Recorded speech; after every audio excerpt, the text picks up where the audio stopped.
وَعِدْنَا إِلَىٰ إِبْرَاهِيمَ وَإِسْمَاعِيلَ أَن طَهِّرَ بَيْتِيَ لِلطَّائِفِينَ وَالْعَاكِفِينَ وَالرُّكَّعِ السُّجُودِ۔ یہ تو بقرہ ہے، اور سورہ آل عمران میں ان اول بیت وضع للناس للذی ببکۃ مبارکا وہدی للعالمین،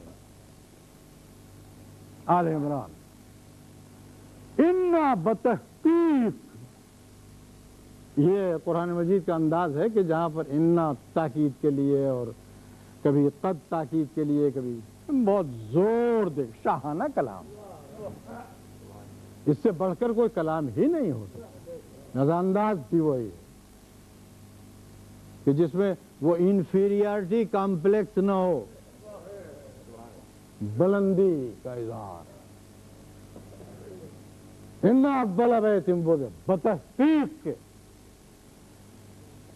سب سے پہلا گھر، ان اول بیت وضع للناس، جو لوگوں کے لیے برائے عبادت مقرر کیا گیا تھا، للذی ببکۃ، وہی ہے جو بکے میں ہے۔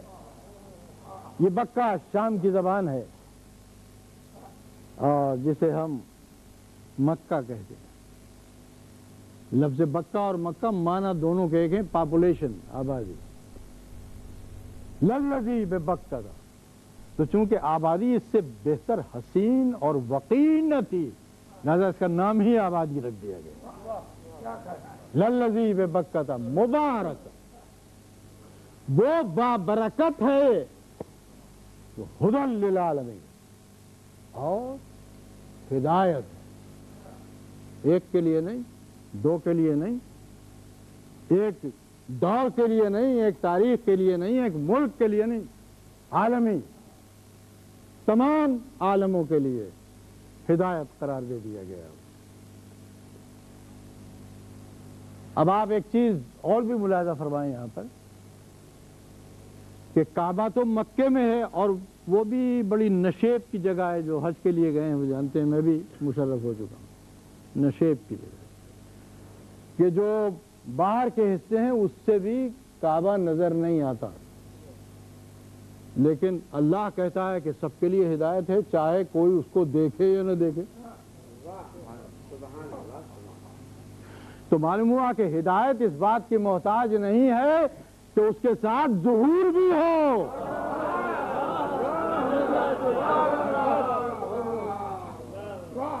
گھر صرف مکے کے اندر ہے اور ہدایت ہو رہی ہے عالمین۔ تو جب گھر میں اینٹوں میں یہ طاقت ہے کہ جو غیبت میں رہ کے ہادی بنے، تو جو مالک ہو اس گھر کا، جو مالک ہو اس گھر کا،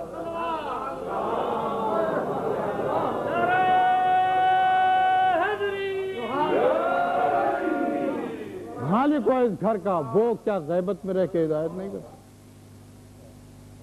ان اول بیت وضع للناس للذی ببکۃ مبارکا وہدی للعالمین۔ اب ایک ذرا سمجھ لفظ ہدایت کی کچھ تھوڑی سی تشریح کرنا چاہتا ہوں، اور وہ اس طرح۔ آئیے سورہ علم، بسم اللہ الرحمن الرحیم، سبح اسم ربک الاعلی الذی خلق فسوی۔ اے رسول، تم تسبیح کرو، تم پاکیزگی کا اعلان کرو اللہ کے نام کی، سبح اسم ربک، اپنے پالنے والے کے نام، الذی خلق فسوی۔ اب مزہ شروع ہوتی، الذی خلق، وہ رب تمہارا، وہ پالنے والا جس نے پیدا بھی کیا، صرف پالتا ہی نہیں ہے، پیدا بھی کرتا، خلق فسوی، اور تسویہ کے ساتھ، یعنی انتہائی کمال کے ساتھ اس نے خلقت کی ہے۔ یہ نہیں ہے کہ کوئی نقص ہو اس کے اندر۔ ہمارے انجینئر تو عمر بھر نقشے کھینچتے رہتے ہیں، پھر بھی اس میں کچھ نہ کچھ نکل آتا ہے، لیکن وہ کہتا ہے کہ خلق فسوی، اس نے خلق کیا اور تسویہ بالکل ہر چیز معتدل، ہر چیز معتدل. خلق فسوی والذی قدر فہدی. اور وہ وہی ہے کہ جس نے اندازے مقرر کر، ان اندازوں کی قیدوں میں سے کوئی نکل نہیں سکتا. والذی قدر فہدی.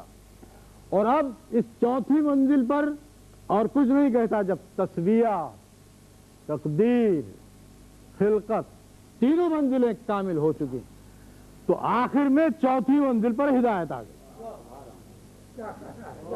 ہدایت آ گئی. قدر فہدی. اور آخر میں ہدایت کر دی اسے. اب ہدایت کی بھی 4 منزلیں ہیں. ہدایت کی بھی 4 منزلیں ہیں.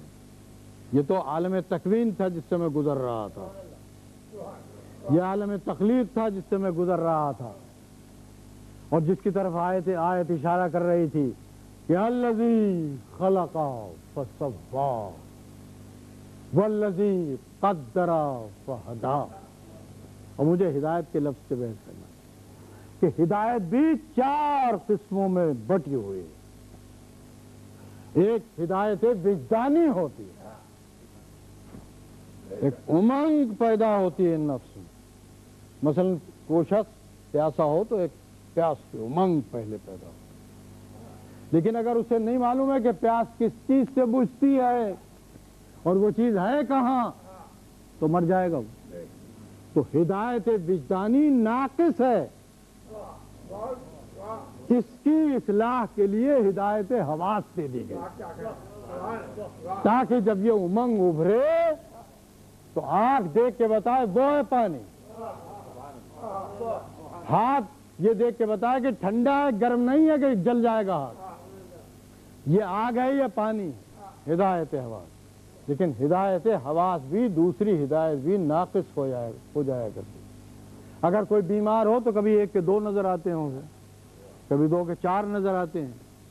اور اگر کوئی چیز میٹھی جس کو عمر بھر اس نے میٹھا سمجھا ہو اور اس بخار میں اگر اس نے کہا یہ تو بہت کڑوی ہے، تو اب چونکہ اس ہدایت میں بھی، ہدایت حواس میں بھی کمزوری آتی ہے، لہذا ایک اور ہدایت دے دی تاکہ اصلاح کر سکے وہ، اور وہ ہدایت عقل ہے. کہ جب اس نے کہا کہ یہ دیکھا کہ یہ کڑوی ہے تو عقل پکاری کہ یہ مرض کا اثر ہے، ورنہ یہ تو میٹھی ہے، اس میں کڑواہٹ نہیں ہے، یہ میٹھی ہے. لیکن عقل بھی کبھی دھوکہ دے جاتی ہے. اور اگر عقلوں میں کمزوری نہ ہوتی تو یہ اتنے مذہب دنیا میں کیوں ہوتے؟ سلامات محمد.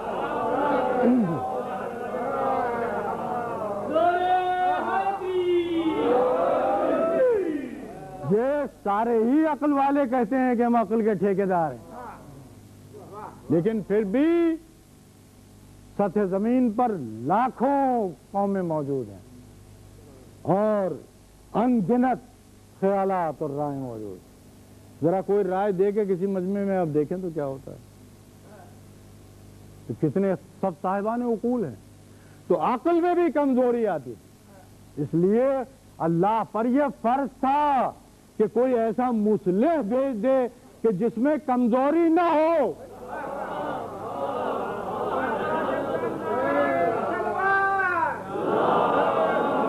جس میں کمزوری نہ ہو.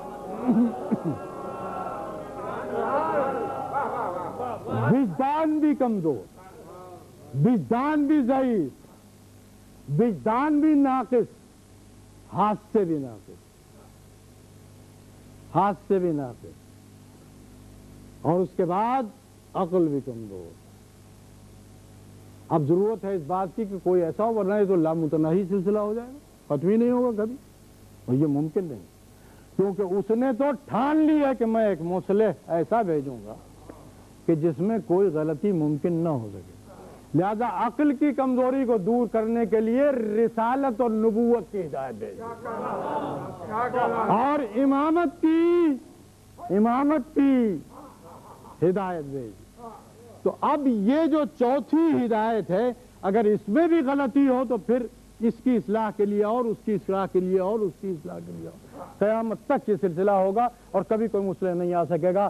اس لیے یہاں پر آ کر قلم قدرت ٹھہرتا ہے کہ اب جو یہ مصلح ہے یہ معصوم ہے, اس کے کوئی غلط, اس کی غلطی ممکن نہیں, اس کی کوئی غلطی ممکن نہیں ہوگی. اس لیے ایک ایسا مصلح چاہیے کہ جو غلطی نہ کر سکے, غلطی جس سے ممکن نہ ہو, اور یہی معنی ہے معصوم. اس لیے جتنے انبیاء ہیں وہ سب معصوم تھے, آدم سے لے کر خاتم المرسلین تک. جتنے ائمہ تھے وہ سب معصوم, جتنے انبیاء تھے وہ سب معصوم. اللہ نے ان کے نفس کو اس طرح بلند کر دیا تھا. اور یہ عصمت اور رائے کی صحت یہ ہمارے بس کی چیز نہیں جب تک ادھر سے عطا نہ ہو. اس لیے جو آیا اس کو اس نے خود پڑھا کے بھیجا. انسان پڑھاتا تو ناقص ہوتا, اللہ کی تفسیر بھی کامل, اللہ کی تعلیم بھی کامل.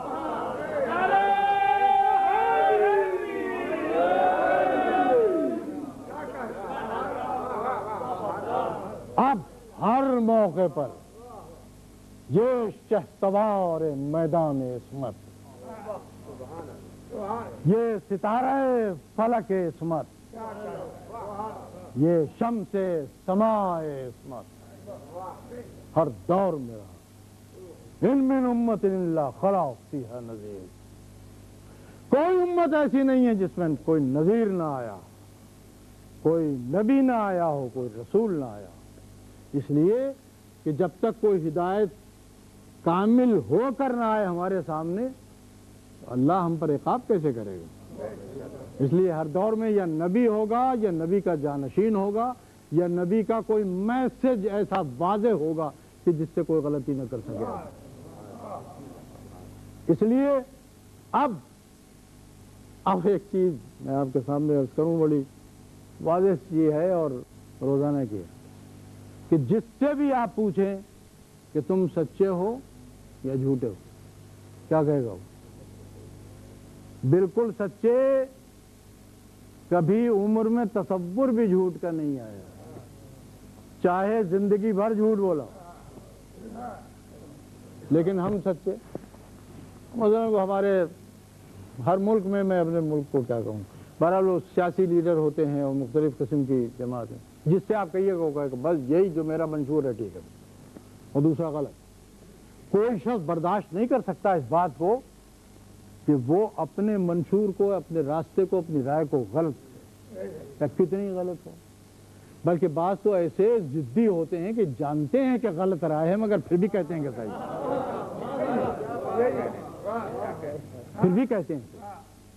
کچھ خاندان کے اثر سے, کچھ قوم کے اثر سے, کچھ معاشرے کے اثر سے, کچھ ادھر سے ادھر, آدمی کچھ متاثر ہو ہی جاتا. اس لیے اللہ یہ کہتا ہے کہ تم ان تمام بندشوں کو توڑ حقیقت تک پہنچنے کی کوشش کرو, حقیقت تک پہنچنے کی کوشش کرو.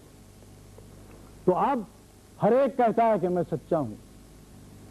اب میں اگر ڈھونڈنا چاہوں اس معیار پر دنیا کے, تو مجھے تو زندگی بھر کوئی سچا نہیں ملے گا. ہر شخص سچا ملے گا لیکن کبھی کوئی سچا نہیں ملے گا, کبھی کوئی سچا نہیں. جس سے پوچھو کہ ہم ہیں ہم ہیں ہم ہیں, ادھر آؤ ادھر آؤ ادھر آؤ ادھر. ہر فن میں آپ دیکھ لیجیے, بازاروں میں جا کے دیکھیے, ادھر آپ کی صورت نظر آئی دکانداروں کو, ارے صاحب یہاں آئیے گا, یہاں آئیے گا, یہاں آئیے گا. تو یہ چیز ہوتی ہے. یہ میں آپ کے سامنے وہ چیزیں عرض کر رہا ہوں کہ جو احساسات ہیں ہمارے عام طور پر. تو اب یہ کیسے طے ہو کہ سچا کون ہے اور جھوٹا کون ہے؟ بڑی مشکل ہے. تو آئیے پھر قرآن سے ہم پوچھ لیں کہ ذات اور ہدایتیں تو نے کی ہیں, یہ بھی بتا دے کہ سچا کون ہے. کون ہے ہاتھ پکڑ کے بکتا. صفات نہیں پوچھتے, صورت نہیں پوچھتے, خطہ نہیں پوچھتے, خاندان نہیں پوچھتے, کچھ نہیں. ہاتھ پکڑ کے دکھا دے کہ کہاں ہیں سچے. توسعی کے جو قرآن نے دکھائے. آئیے میدان مباہلہ ہے. صلوات محمد علیہ.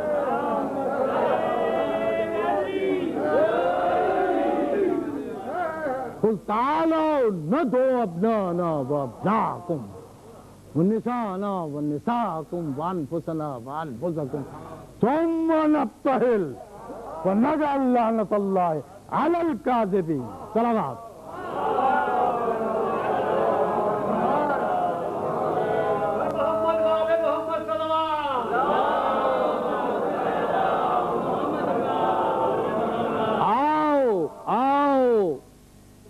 منکرین ابدیت عیسیٰ آؤ. آؤ. قل تعالوا چلے آؤ. اگر دم ہے طاقت ہے تو چلے آؤ. نہ تو ابنانا ہم بھی اپنے بیٹوں کو بلاتے. نہ تو ابنانا وابناکم تم بھی لے آؤ اپنے بیٹوں کو. لے آؤ.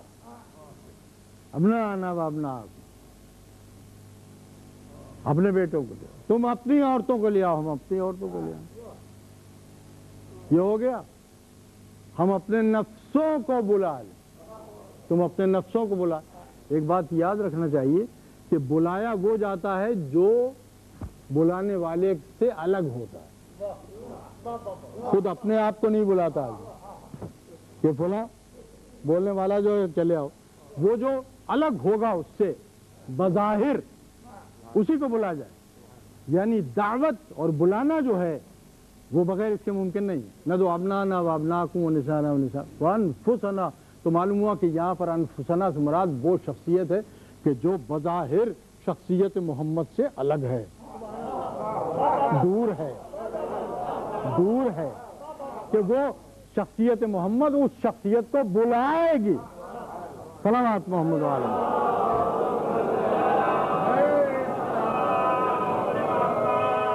ابھی سنیے گا ایک چیز ہے جو آپ ہی حضرات تمام اہل اسلام سمجھتے ہیں قرآن مجید کے انداز کو. قل تعالوا ندعو ابناءنا وابناءکم. بیٹوں کو بلاؤ ہم بھی تم بھی. وانفسنا نساءنا ونساءکم وانفسنا وانفسکم. اچھا بلا لو. تو یہ تقریباً 60 آدمی تھے جو نجران سے چلے تھے اور مناظرہ کرنے کے لیے کہ آج رسول اسلام سے مناظرہ کر کے اسلام کا تو قصہ ہی ختم کر دیں گے. لیکن جب یہاں پہنچے